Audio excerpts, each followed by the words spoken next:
வணக்கம் ஜோர் நண்பர்களே. கண்ணு மூடி கண்ணை திறக்கிறதுக்குள்ளே ஒரு வருடம் காணாமல் போன மாதிரி இருக்குது. ஆனால் உருப்படியாக ஏதாவது இருந்துச்சான்னு யோசிச்சுக்கிட்டே இருக்க வேண்டியதாக இருக்குது. பட் ஒரு அஸ்ட்ராலஜராக இதை எதிர்பார்த்த ஒரு விஷயம்தான். ஏன்னா இதற்கு முன்னாடி இந்த 2025 வருட பலன்களே இதை பற்றி தெளிவாக தான் சொல்லியிருப்போம். நிறைய புதிய விஷயங்கள் வரும். பட் மனிதர்களை பொறுத்த வரைக்கும் பெரும்பாலும் டிப்ரெஷனுக்குள்ளே தான் இருப்பாங்க, தனிமையை நோக்கி தான் போவாங்க, தேவையில்லாத விஷயங்கள் தான் அதிகமாக இருக்கும் அப்படின்னு. ஸோ கிட்டத்தட்ட இந்த வருடம் முழுவதுமே அப்படித்தான் இருந்துச்சு. சரி, நல்லதோ கெட்டதோ இந்த வருடமானது முடிவை நோக்கி போய்கிட்டு இருக்கு. அடுத்து வரக்கூடிய இந்த 2026 நல்லா இருக்குமா? பார்க்குறதுக்கு முன்னாடி நீங்கள் இது வரைக்கும் நம்ம சேனலை சப்ஸ்கிரைப் பண்ணலைன்னா மறக்காமல் சப்ஸ்கிரைப் பண்ணிக்கோங்க. இந்த வீடியோ உங்களுக்கு பிடிச்சிருந்ததுன்னா ஒரு லைக் கொடுங்க. ஸோ இந்த 2026 வருடத்தினுடைய கிரக அமைப்புகள் அப்படின்னு பார்க்கும்பொழுது மாத கிரகங்களுடைய நகர்வுகள் வழக்கம் போல் இருக்குது. வருட கிரகங்கள்னு சொல்லக்கூடிய சனி, ராகு, கேதுக்கள் இப்போ இருக்கக்கூடிய அதே ராசிகளை தான் இந்த 2026லையும் இருக்காங்க. குரு மட்டும் மிதுனத்திலேருந்து கடகராசிக்கு பயிற்சியாகி உச்சகதி அடைகிறாங்க 2026 ஜூன் மாதத்தில். இதற்கு இடையில் கூட்டு கிரக அமைப்புகள் அப்படிங்கிறதும் சில மாதங்களில் அங்கங்கே சஞ்சாரம் செய்துட்டு வரும். ஸோ இப்படி இருக்கக்கூடிய இந்த கிரக நிலவரங்களின்படி இந்த வருடத்தில் மாற்றங்கள் அப்படிங்கிறது பெரிய அளவில் இருக்காது. அதாவது நல்லதுக்கும் சரி கெட்டதுக்கும் சரி இந்த வார்த்தை பொருந்தும். பட் 2025 வருடத்தை ஒப்பிடும்பொழுது இந்த 2026 வருடம் அப்படிங்கிறது ஓகே தான். ஏன்னா 2025 பொறுத்த வரைக்கும் அசுப கிரகங்களுடைய நிலைகள் தான் பெரும் பலத்தோடு வேலை செஞ்சது. சுப கிரகங்களுடைய நிலைகள் அப்படிங்கிறது அப்பப்போ மட்டும்தான் வேலை செஞ்சது. ஆனால் 2026 பார்த்தீங்கன்னா அசுப கிரகங்களுடைய நிலைகளும் வலுப்பெறுது, சுப கிரகங்களுடைய நிலைகளும் வலுப்பெறுது. அதாவது அப்பப்போ மட்டும் வலுவடைந்து கொண்டிருந்த சுப கிரகங்களுடைய நிலைகள் இந்த 2026 அது எப்போவுமே வலுவான நிலைகளில் இருக்கக்கூடிய விஷயங்களை பெறுது. அதனால் இந்த 2025 ஒப்பிடும்போது இந்த 2026 ஓகே தான். பிரச்சனைகள், சங்கடங்கள் எதுவாக இருந்தாலும் அதை சமாளித்து கொள்ளவும் முடியும். இது வரைக்கும் டிப்ரெஷன்லையும் குழப்பத்திலையும் இருந்திருப்போம். இனி இப்படியே இருந்தால் ஆகாது, எதையாச்சும் ஒன்று செய்வோம் அப்படின்னு அடுத்த கட்டத்தை நோக்கி அடியெடுத்து வைப்போம். அந்த மாற்றத்திற்கு நம்ம தயாராகணும், அவ்வளோதான் விஷயம். ஸோ இந்த நிலைகள் தான் ஒவ்வொரு ராசிகளுக்கும் ஒவ்வொரு லக்னத்திற்கும் ஒவ்வொரு விதமான மாற்றங்களை அது கொண்டு வரும். ஆனால் இந்த பதிவில் நம்ம லக்ன ரீதியாக இந்த வருடமானது என்ன மாதிரியான பலன்களை கொடுக்கும் அப்படிங்கிறத பற்றி தான் பார்க்குறோம். ஆனால் இந்த விஷயங்கள் எல்லாமே முழுக்க லக்னத்துக்கு மட்டும்தான் பொருந்தும். ராசி நிலைகள்னு பார்க்கும்போது ஒரு 30-50% எடுத்துக்கலாம்.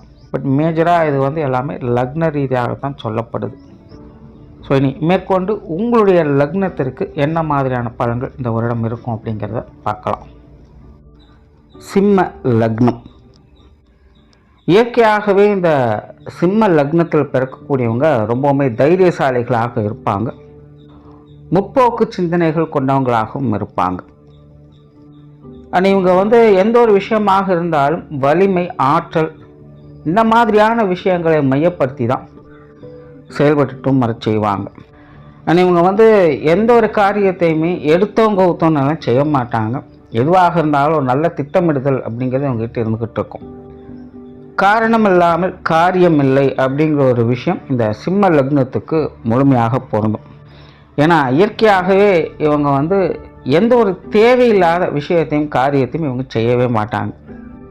அதே நேரம் அறிவாற்றலுக்கும் புத்தி கூர்மைக்கும் முக்கியத்துவம் கொடுக்கக்கூடியவங்க. அதாவது இவங்க காரியத்தில் ஈடுபடுறாங்க அப்படின்னாலும் கூட புத்திக்கு தான் முதல் இம்பார்ட்டன்ஸ். அதனாலேயே இவங்க எல்லாரும் ஒரு விஷயத்தை செய்கிறாங்க அப்படின்னு இவங்களும் அந்த விஷயத்தை செய்ய மாட்டாங்க. இவங்க எப்போவுமே கொஞ்சம் தனித்துவமாக இருக்கணும் அப்படின்னு விருப்பப்படுவாங்க. அதனாலே இவங்களுடைய காரியங்கள்லாம் கொஞ்சம் வித்தியாசமாகத்தான் இருக்கும். நல்ல நினைவாற்றல் கொண்டவங்களாக இருப்பாங்க. இவங்களுடைய சுய மரியாதையை ரொம்பவுமே விரும்புவாங்க. ஆனால் சுய நலத்தோடு செயல்பட மாட்டாங்க. இயற்கையாகவே இவங்க தனக்கு அப்படின்னு எந்த ஒரு விஷயத்தையும் தனிப்பட்ட முறையில் செஞ்சுக்கிறது கிடையாது. தன்னுடைய குடும்பம், தன்னுடைய உறவுகள், தன்னுடைய சமூகம் அப்படின்னு கூட இருப்பவர்களுக்கும் சேர்த்து தான் இவங்க காரியங்களில் ஈடுபடுறது. அதனால் ஜென்ரலாக எல்லாருக்கும் என்ன தேவையோ அந்த மாதிரியான விஷயங்கள் காரியங்கள் தான் இவங்களுடைய ஈடுபாடுகள் அதிகமாகவே இருக்கும். ஸோ இப்படி இவ்வளவு சிறப்புகள் இருக்கக்கூடிய இந்த சிம்ம லக்னத்தினுடைய நிலை அப்படின்னு பார்க்கும்பொழுது 2026 ரொம்பவுமே மோசமாக தான் இருந்தது. என்னங்க இது, எங்கே போனாலும் எல்லா பக்கம் அணை கட்டுறாங்களே அப்படிங்கிற மாதிரி சிம்ம லக்னத்தை பொறுத்த வரைக்கும் சுற்றி சுற்றி எல்லா விஷயங்களும் அடிக்க ஆரம்பிச்சிருச்சு. மெயினாக இந்த 2025 பொறுத்த வரைக்கும் சிம்ம லக்னக்காரங்களுக்கு டிப்ரெஷன், கோபம் இது ரெண்டுமே அதிகமாக ஏற்பட்டிருக்கும். உடம்பு முழுக்க எண்ணெயை பூசிட்டு உருண்டாலும் கூட ஒற்றை மண்ணு தான் ஒட்டும் அப்படின்னு சொல்லுவாங்க. கிட்டத்தட்ட அந்த மாதிரியான விஷயங்களை இந்த 2025 அவங்க முழுவதுமாக பார்த்துருப்பாங்க. எவ்வளவு ரிஸ்க் எடுத்தாலும் சரி, எவ்வளவு எஃபர்ட் போட்டாலும் சரி, அந்த கடைசி நேரம் முடிகிற வரைக்கும் இம்சைகள் தொடர்ந்து இருந்துக்கிட்டே தான் இருக்கும். ஏதோ முடிஞ்சதுக்கப்புறம் தான் எப்படியோ முடிச்சிட்டோண்டா அப்படின்னு சொல்லக்கூடிய நிலை. மற்றபடி காரியம் முடிக்கணும் அப்படின்னா சுலபமாக முடியறதே இல்லை.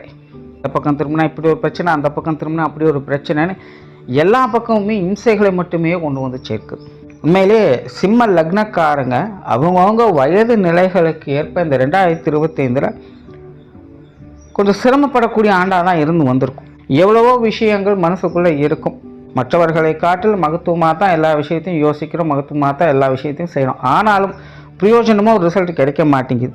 ஒன்றும் தெரியாத ஆட்கள் கூட சும்மா அசால்ட்டாக எல்லா விஷயத்தையும் ஈஸியாக மூவ் பண்ணிட்டு போயிடறாங்க. நம்ம இவ்வளோ விஷயங்கள் பார்த்து செஞ்சு கூட நமக்குன்னு ஒரு விஷயம் உருப்படியாக நடக்க மாட்டேங்குதுன்னு ரொம்பவுமே ஃபீல் பண்ணக்கூடிய வகையில் இந்த சிம்ம லக்னமானது இருந்து வந்தது.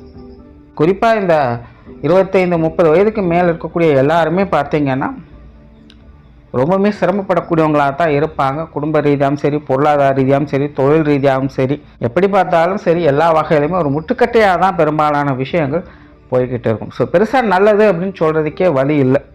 சிம்ம லக்னத்தை பொறுத்த வரைக்கும் இந்த ஏட்டிக்கு போட்டியான சமாச்சாரங்கள் அதிகமாகவே இருந்திருக்கும். என்ன தான் பார்த்து மற்றவங்கிட்ட ஒரு விஷயத்த சொன்னாலும் சரி, நமக்கு நல்லது செய்கிறேன் அப்படிங்கிற பேரில் தேவையில்லாத விஷயத்தெல்லாம் செஞ்சு இம்சை பண்ணிக்கிட்டே இருப்பாங்க. ஸோ ஒருத்தரை நம்பி ஒரு விஷயத்தை உருப்படியாக ஒப்படைக்க முடியல, அப்படியும் மீறி வேறு வழி இல்லைன்னு ஒப்படைச்சாலும் கூட அது தேவையில்லாமல் திரும்பவும் நமக்கு தான் எக்ஸ்ட்ரா வேலையில் கொடுத்துக்கிட்டு இருக்கும். இந்த மாதிரி ஏகப்பட்ட அலைச்சல்களையும் சிக்கல்களையும் பார்த்த ஒரு வருடமாக 2025 சிம்ம லக்னக்காரங்களுக்கு இருந்துச்சு. சரி, எது எப்படியோ நல்லதோ கெட்டதோ 2025 முடிவு பெறுது. 2026 சிம்ம லக்னத்துக்கு என்ன மாதிரியான மாற்றங்கள் இருக்கும்? உண்மையாக சொல்லணும்னா சிம்ம லக்னத்தை பொறுத்த வரைக்கும் பெரிய லெவலில் மாற்றங்கள் கிடையாது. ஒரு லிமிட்டான மாற்றங்கள் தான். ரொம்ப சிக்கி தவிச்சுக்கிட்டு இருக்கோம், என்ன பண்ணுறதுனே பொருளை, எந்த பக்கம் போனாலும் அடிமேல் அடியாக விழுகுது அப்படின்னு சொல்லக்கூடிய நிலைகள் இப்போ ஓரளவுக்கு கொஞ்சம் கண்டிஷனில் வரும். பரவாயில்ல, ரிஸ்க் எடுத்த அளவுக்கு ஒரு நல்ல விஷயத்தை பார்க்க முடிஞ்சுது. எஃபர்ட் போட்ட அளவுக்கு ஒரு ரிசல்ட் கிடைச்சிருக்கு. கஷ்டப்பட்டாலும் கஷ்டத்துக்கு உண்டான ஒரு நன்மை கிடைச்சிது அப்படிங்கிற ஒரு நிலைகளை பார்க்கலாம். ஸோ இப்படி தான் 2026 இருக்குமே. எல்லாம் சுலபமாக இருக்குது, நல்லா இருக்குது, இனி பிரச்சனையே இல்லை அப்படின்னு சொல்கிறதுக்கு இல்லை. சிம்ம லக்னத்தை பொறுத்த வரைக்கும் இன்னுமே சில விஷயங்கள்லாம் பார்த்திங்கன்னா கொஞ்சம் இறுக்கமான சூழ்நிலைகளோடு தான் போய்கிட்டே இருக்குது. இன்னும் பெருசாக எந்த ஒரு மாற்றத்தையும் அது கொடுக்கல. ஸோ 2026 பொறுத்த வரைக்கும் சிம்ம லக்னத்துக்கு இது ஒரு வழக்கமான ஆண்டாக தான் இருக்கும். ஆனால் 2025 ஒப்பிடும்போது இந்த 2026 பரவாயில்ல அப்படின்னு சொல்லக்கூடிய நிலைகள் இருக்கும். அதே போல் ஜோதிடத்தை பொறுத்த வரைக்கும் எவ்வளோ பெரிய மோசமான காலகட்டங்கள் வந்தாலும் கூட அங்கேயும் சில நல்ல விஷயங்கள் அப்படிங்கிறது இருக்கும். ஸோ அப்படி தான் இந்த சிம்ம லக்னத்துக்கு இந்த 2026 சாதகமான அமைப்புகள் அப்படின்னு பார்க்கும் பொழுது ஆன்மீக முன்னேற்றம் அதிகரிக்கக்கூடிய ஒரு மாதம். இப்போது நார்மலாகவே சிம்ம லக்னக்காரங்க எல்லாருமே பிடிக்கலையோ ஏதோ ஒரு வகையில் ஆன்மீக தொடர்புகளால் ஈர்க்கப்பட்டுட்டே இருப்பீங்க. கோயில் குளங்கள்னு போயிட்டு வர வேண்டிய சூழ்நிலைகள் இருந்துக்கிட்டே இருக்கும். கட்டாயத்தின் பேரிலாவது அந்த விஷயங்கள் நடந்துக்கிட்டு தான் இருக்கும். ஸோ 2026 இந்த ஆன்மீக ரீதியான விஷயங்கள் ஒரு நல்ல வளர்ச்சியை கொடுக்கும். இந்த ஆன்மீக சம்பந்தப்பட்ட விஷயங்கள் காரியங்கள் ஈடுபட்டு கொண்டு இருப்பவங்களுக்கும் 2026 ரொம்பவுமே சிறப்பாகவே இருக்குது. ஒரு மன அமைதி தரக்கூடிய ஒரு இடமாக இந்த விஷயங்கள் உங்களுக்கு நல்லபடியாகவே இருக்குது. அதே போல் இந்த 2026 எதிர்ப்புகள், போட்டி பொறாமைகள் போன்ற விஷயங்கள் இன்னும் பெருசாக இருக்காது. உங்கள்கிட்ட வம்பு இழுக்கணும்னு நினைக்கிறவங்க கூட இப்போதைக்கு கொஞ்சம் ஒதுங்கி தான் போக பார்ப்பாங்க. அதனால் பெரிய அளவில் இந்த போட்டி பொறாமைகள் அப்படிங்கிறதெல்லாம் 2026 இருக்காது. அதனால் ரொம்ப ஸ்ட்ரெஸ் ஆக வேண்டிய சூழ்நிலைகள்லாம் இருக்கிறதில்ல. அடுத்தது சொத்து சுகங்கள், வாகன ரீதியான விஷயங்கள், வீடு நிலபலங்கள் சம்பந்தப்பட்ட விஷயங்கள், இது எல்லாமே சிம்ம லக்னக்காரங்களுக்கு இந்த 2026 கொஞ்சம் சாதகமாகவே இருக்குது. 2026 இடமாற்றங்கள் போன்ற விஷயங்கள் சிம்ம லக்னக்காரங்களுக்கு உண்டு.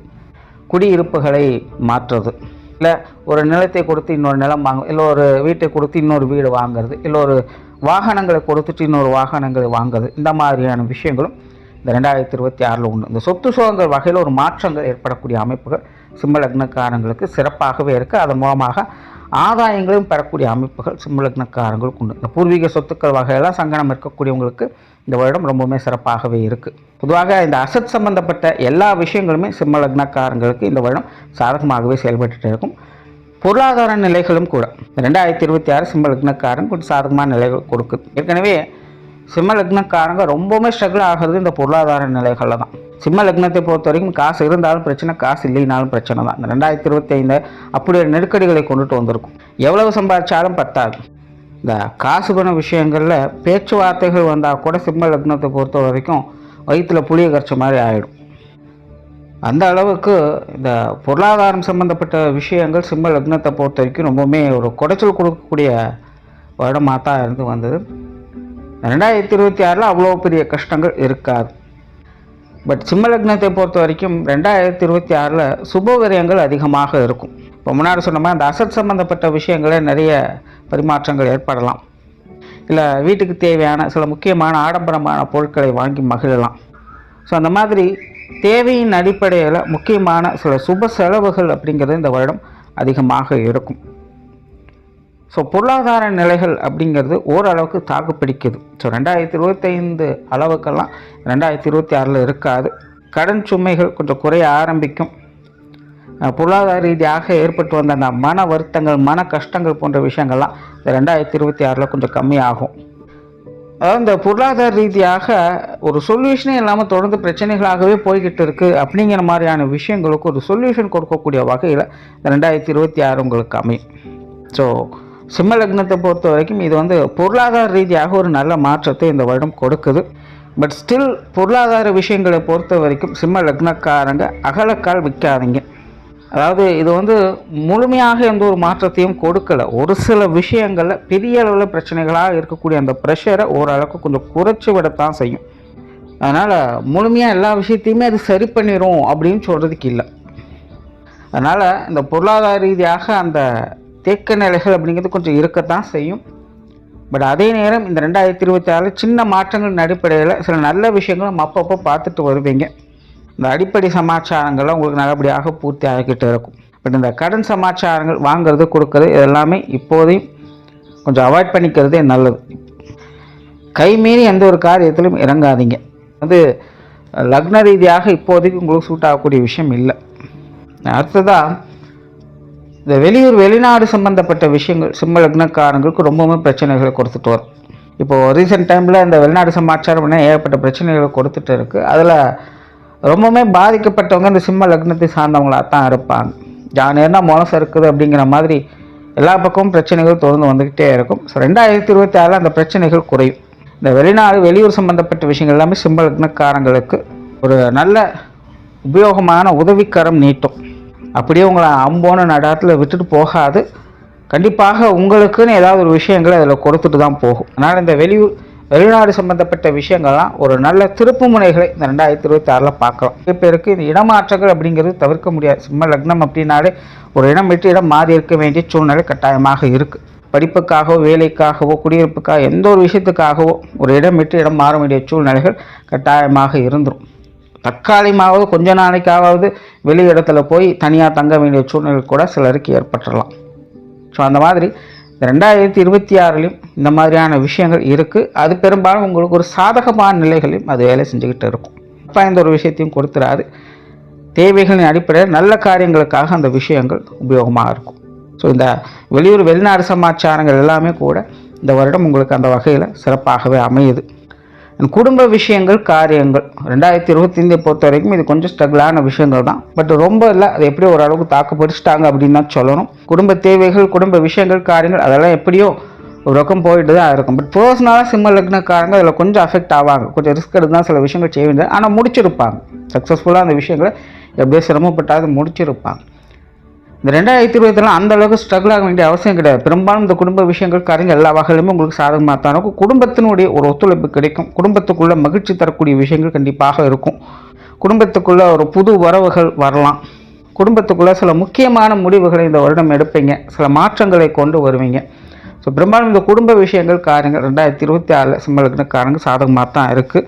அதே நேரம் தனிப்பட்ட முறையில் சிம்ம லக்னக்காரங்களுக்கு மற்றவங்களோட உதவி அப்படிங்கிறது தேவைப்படக்கூடிய ஒரு காலகட்டம் தான். எதையும் தனிப்பட்ட முடிவை எடுக்காதீங்க, அதை ஒன்றை மட்டும் கொஞ்சம் மைண்டில் வச்சுக்கோங்க.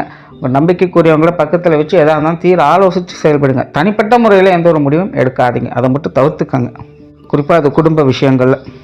மற்றபடி இந்த குடும்ப காரியங்கள் குடும்ப விஷயங்கள் எல்லாமே இந்த வருடம் சிறப்பாகவே உங்களுக்கு அமைஞ்சு, குடும்ப உறவுகளுக்குள்ளும் ஒரு நல்ல இலக்கமான சூழ்நிலைகள் அப்படின்னு கண்டிப்பாக இருக்கும். பெற்றோர்கள் சம்பந்தப்பட்ட விஷயங்கள் சாதகமாகவே இருக்குது. பெற்றோர்கள் வகையில் சின்ன சின்ன விரயங்கள் செலவுகள் இருக்கலாம், பட் இருந்தாலுமே பெற்றோர்கள் மூலமாக நன்மைகளையும் பார்த்து வருவீங்க. கொஞ்சம் சப்போர்ட்ஃபுல்லான விஷயங்கள் இந்த வருடம் உங்களுக்கு நிச்சயமாக இருக்கும். உடன்பிறப்புகள் சம்பந்தப்பட்ட விஷயங்கள் இது கொஞ்சம் நியூட்ரலாக தான் உங்களுக்கு போய்கிட்டு இருக்குது. ரொம்ப பெருசாக சப்போர்ட்டும் பண்ண மாட்டாங்க, ரொம்ப பெருசாக அப்போஸும் பண்ண மாட்டாங்க. 2026 கிட்டத்தட்ட அந்த மாதிரியான ஒரு நிலை தான். உடன்பிறப்புகள் அப்படிங்கும்போது அவங்களுடைய விஷயங்கள் காரணங்கள் ஒரு நியூட்ரலான நிலைகளையும் எதிர்பார்க்கலாம். பெருசாக சங்கடம் இருக்காது, எதாக இருந்தாலும் அட்ஜஸ்ட் பண்ணி போய்க்கலாம். உடன்பிறப்புடைய சுப விசேஷங்கள் காரியங்கள் கூட இந்த 2026 கொஞ்சம் நல்லபடியாக உங்களுக்கு கை கொடுத்துட்டு வரும். திருமண வாழ்க்கை கணவன் மனைவி உறவுகள் அப்படின்னு வரும்போது சிம்ம லக்னத்தை பொறுத்த வரைக்கும் இது ரொம்பவுமே டிஸ்ட்ராக்ஷன் கொடுக்கக்கூடிய ஒரு விஷயமாக தான் இருக்குது. ஏட்டிக்கு போட்டியான சமாச்சாரங்கள், ஆகாதவங்க நின்னாலும் குத்து உட்கார்ந்தாலும் குத்துன்னு சொல்லுவாங்க. அந்த மாதிரி நல்லது செஞ்சாலும் தப்பாக தான் இருக்குது, கெட்டதை செஞ்சாலும் தப்பாக தான் இருக்குது. என்ன கெட்டது செய்வோமா அப்படின்னு கேட்டிங்கன்னா கண்டிப்பாக இருக்கும். ஏன்னா கால சூழ்நிலைகள் அப்படி தான் இருக்குது. தெரிந்தோ தெரியாமலோ ஏதோ ஒரு விஷயங்கள் மற்றவங்களுக்கு கொஞ்சம் சங்கடத்தை ஏற்படுத்திக்கிட்டு தான் இருக்கும். அது நம்ம தெரிஞ்சு செய்கிறோம் தெரியாமல் செய்கிறோங்கிறது வேறு. ஆனால் நம்ம மூலமாகவே மற்றவங்களுக்கு சில சங்கடங்கள் எதிர்பாராத வகையில் போய்கிட்டு தான் இருக்குது. இதனாலேயே நிறைய சங்கடங்கள் அப்படிங்கிறது தவிர்க்க முடியாது. அந்த மாதிரி தான் கணவன் மனைவி உறவுகள் சமீபகாலமாகவே போய்கிட்டு இருக்குது. தெரிஞ்சு செய்யணும் தெரியாமல் செய்யணுங்கிறது விஷயமே இல்லை. எதையோ பிடிக்க போக அது என்னமோ மாறிச்சுன்னு சொல்லுவாங்க. அந்த மாதிரி கணவன் மனைவி உறவுகள் எதையோ செய்ய போகுது, இது எப்படி எப்படியெல்லாமோ மாறி போய் தேவையில்லாமல் கூச்சல் குழப்பமாகவே வாழ்க்கை போய்கிட்டு இருக்கும். ஸோ 2025 முழுவதுமாக அப்படி தான் சிம்ம லக்னக்காரங்களுக்கு இருந்து 2026 இது ஓரளவுக்கு கொஞ்சம் கட்டுப்பாட்டில் வருது. பட் குடும்ப ரீதியான விஷயங்கள் காரணங்கும்போது கண்டிப்பாக கவனம் தேவை. பேச்சுவார்த்தைகளில் நிதானம் அப்படிங்கிறது கண்டிப்பாக தேவை. எதை எடுத்தவங்க ஒருத்தன் முடிவு பண்ணாதீங்க. ஏன்னா சிம்ம லக்னத்தை பொறுத்த வரைக்கும் இக்கரைக்கு அக்கறை பச்சைங்கிற நிலைமை தான் இன்னும் போய்கிட்டு இருக்குது. அதாவது நேரம் சரியில்லைன்னா எதிர்த்து பேசினாலும் அதுவும் தப்பு தான், அனுசரணையாக போனாலும் அதுவும் தப்பாக தான் போகும். ஆக எதையுமே எல்லா நேரத்துலையும் பார்த்து செய்ய வேண்டிய ஒரு சூழ்நிலைகள் தான். ஸோ இப்படி 2025 முழுவதுமே கொஞ்சம் ஸ்ட்ரகிளாக போயிட்டு இருந்த நிலைகளில் இந்த 2026 ஓரளவுக்கு இது கொஞ்சம் கட்டுப்பாட்டில் வருது. ஒரு சில விஷயங்களை சமாளிச்சுக்கலாம். கணவன் மனைவி உறவுக்குள்ளே சரி பரவாயில்ல அப்படின்னு கொஞ்சம் அனுசரணையாக இருக்கக்கூடிய நிலைகளை எதிர்பார்க்கலாம். பேச்சுவார்த்தைகளில் கவனம் எடுத்துக்கங்க, எதுவாக இருந்தாலும் கொஞ்சம் பார்த்துக்கங்க, ரொம்ப அகலக்கால் வைக்காதீங்க. திருமண அமைப்புகள் புத்திரபாக்கிய அமைப்புகள் இது சாதகமாகவே இருக்குது. காதல் சம்பந்தப்பட்ட விஷயங்களும் சாதகமாகவே இருக்குது. இந்த 2 விஷயங்களுமே உங்களுக்கு ஒரு நல்ல அமைப்பை ஏற்படுத்தி கொடுக்கும். குழந்தைகள் சம்பந்தப்பட்ட விஷயங்கள் காரியங்கள் 2026 சாதகமாகவே இருக்குது. 2025 உங்களுக்கு அது கொஞ்சம் நல்ல விஷயங்களாக தான் இருந்தது. 2026 அது ஓகே தான், பெருசாக தொந்தரவுகள்லாம் இல்லை. குழந்தைகளோட நிலைகளில் ஒரு நல்ல முன்னேற்றங்களை பார்க்கலாம். குழந்தைகள் வகையில் கொஞ்சம் சுப செலவுகள் அதிகரிக்கலாம். குழந்தைகள் சார்ந்த விஷயங்களில் சில இடமாற்றங்கள் ஏற்படலாம். ஆனாலுமே குழந்தைகளுடைய முன்னேற்றங்களை இந்த வருடம் முழுமையாக பார்த்து வரையும் குழந்தைகள் சார்ந்த அனைத்து விஷயங்களும் உங்களுக்கு சாதகமாக தான் இருக்குது. உற்றார் உறவினர்கள் நண்பர்கள் சார்ந்த விஷயங்கள் இது கலவையான அமைப்புகள் தான். 2-3 வருடங்களாகவே தொடர்ந்து சொல்லிக்கிட்டு தான் இருக்க சிம்ம லக்னத்தை பொறுத்த வரைக்கும் உற்றார் உறவின் நண்பர்கள் எல்லாமே பட்டும்படாமல் தொட்டுந்தோடாமல் தான் இருந்துக்கிட்டு இருக்கும். இந்த வருடமும் அப்படித்தான், பெருசாக மாற்றம் இல்லை. சூழ்நிலை சந்தலுக்கு தகுந்த மாதிரி அனுசரித்து போய்க்கங்க. உடல்நலம் சார்ந்த விஷயங்கள் சிம்ம லக்னத்தை பொறுத்த வரைக்கும் இது ரொம்பவே டிஸ்டர்ப் பண்ணக்கூடிய ஒரு வருடமாகவே இருந்தது. 2025 எல்லா சிம்ம லக்னக்காரங்க ஏதோ ஒரு வகையில் ரொம்பவுமே அஃபெக்ட் ஆகிருப்பாங்க. உடல்நல பிரச்சனைகள், பலவீனம், மன குழப்பங்கள், ஃப்ரஸ்ட்ரேஷன்கள், விட்டால் அப்படியே பைத்தியமே பிடிச்சிடும் அப்படின்னு சொல்கிற மாதிரி ஏகப்பட்ட சிக்கல்கள் கொஞ்சம் அதிகமாகவே பார்த்து வரக்கூடிய ஒரு ஆண்டாக தான் இருந்தது. ஸோ 2026 இது ஓரளவுக்கு கட்டுப்பாட்டில் வருது. ரொம்ப பெருசுன்னு சொல்ல மாட்டேன், ஓரளவுக்கு கட்டுப்பாட்டில் இருக்குது. ஸோ உடல்நல விஷயங்களையும் கொஞ்சம் கேர் எடுத்துக்கங்க. டிஸ்டர்பன்ஸ் இருக்கத்தான் செய்யும், பட் ரொம்ப ஸ்ட்ரகிள் ஆக வேண்டியதில்லை. 2025 இருந்த அளவுக்குலாம் 2026 இருக்காது. எல்லாம் அனுசரித்து போய்க்கலாம். முயற்சிகளுக்கு ஏற்ற நல்ல பலன்களை பார்க்க முடியும். பட் பர்சனலாக ஹெல்த் கேர் அப்படிங்கிறது கண்டிப்பாக தேவை. மாணவர்களுக்கு கல்வி மற்றும் வித்தை சம்பந்தப்பட்ட விஷயங்கள் சாதகமாக இருக்குது. மாணவர்களுக்கு எல்லா வகையிலுமே ஒரு சுமூகமான வருடம் அப்படி சொல்லலாம். பட் தனிப்பட்ட முறையில் சிம்ம லக்னத்தினுடைய நிலைமை கொஞ்சம் டிஸ்ட்ராக்ஷனோடு தான் இருந்துக்கிட்டு இருக்கிறதுனால மாணவர்கள் அப்பப்போ கொஞ்சம் தடுமாறிட்டு தான் இருப்பாங்க. பட் கல்வி வித்தைகளுக்கான நிலைகள் அப்படிங்கிறது கொஞ்சம் சாதகமாக இவங்களுக்கு செயல்பட்டு இருக்கிறதுனால ரொம்ப பெருசாக சிக்கல் இல்லாமல் எப்படியோ காலத்தை நிறுத்தி கொண்டிருக்கக்கூடிய சூழ்நிலைகள் இருக்குது. 2026 கல்வி வித்தைக்கான விஷயங்கள் சகல நன்மைகளும் பெறக்கூடிய அமைப்புகள் இருக்குது. மாணவர்கள் டிஸ்ட்ராக்ஷன் ஆகாமல் இருங்க, அது உங்கள் கையில் தான் இருக்குது. கால நேரம் அப்படிங்கிறது கொஞ்சம் உங்களுக்கு கணிஞ்சு வரும். கிடைக்கக்கூடிய நல்ல வாய்ப்புகளை பயன்படுத்திக்கிறதுங்கிறது உங்கள் கையில் தான் இருக்குது. கல்வி வித்தைகள் ரீதியாக சிலருக்கு இடமாற்றங்கள் போன்ற விஷயங்கள் அமையலாம். அதெல்லாமே பெரும்பாலும் உங்களுக்கு நல்ல விஷயங்களாகவே அமையும். ஓவராலாக சிம்ம லக்னத்தை பொறுத்த வரைக்கும் 2025 ஒப்பிடும்போது 2026 ஒரு நல்ல வருடம் அப்படின்னே சொல்லலாம். அண்ட் சிம்ம லக்னத்தை பொறுத்த வரைக்கும் பொறுமை நிதானம் அப்படிங்கிறது கண்டிப்பாகவே தேவை. நன்றி, வணக்கம், வாழ்க வளமுடன்.